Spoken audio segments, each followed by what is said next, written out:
बहुत बहुत समय समय पहले की बात है, एक एक छोटे से छोटे से गांव में गांव में एक एक लड़का लड़का रहता रहता था था, जिसका नाम मोहन था।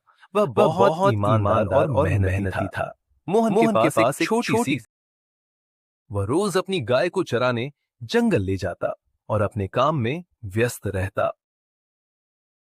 एक दिन जंगल में उसे एक जादुई पेड़ मिला। उस पेड़ से एक आवाज आई, तुमने मुझे देखा है, अब मैं तुम्हारी कोई एक इच्छा पूरी कर सकता हूं। मोहन थोड़ा डरते हुए बोला, क्या तुम सच में मेरी इच्छा पूरी कर सकते हो? पेड़ ने कहा, हाँ, तुम्हारी एक इच्छा पूरी कर दूंगा, बस तुम अपना दिल साफ रखना।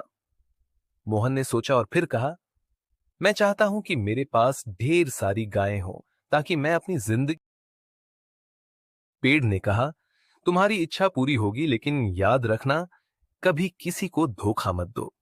मोहन ने सिर हिलाया और धन्यवाद कहा। समय बाद मोहन के पास सच में कई गायें आ गईं। वह खुश था, लेकिन धीरे धीरे उसने सोचना शुरू किया कि अगर वह गायों को बेचकर बहुत सारा पैसा कमाए तो वह और भी खुश होगा।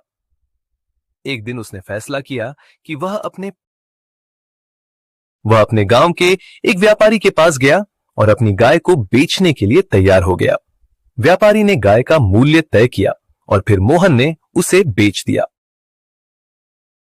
कुछ दिनों बाद मोहन ने महसूस किया कि वह जिस गाय को सबसे ज्यादा चाहता था, वह गाय उसे छोड़कर चली गई। उसका दिल बहुत दुखी हुआ। तब उसे जादुई पेड़ की याद आई। वह वापस उसी पेड़ के पास गया और बोला, पेड़ बाबा, आपने कहा था कि मैं कभी किसी को धोखा ना दूं, लेकिन मैंने किया।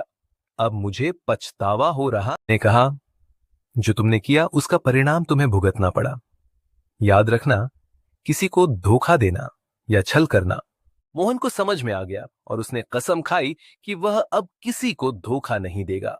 समय के साथ मोहन ने मेहनत से अपनी गायों को फिर से इकट्ठा किया और अब वह हमेशा ईमानदारी और मेहनत से काम करता था।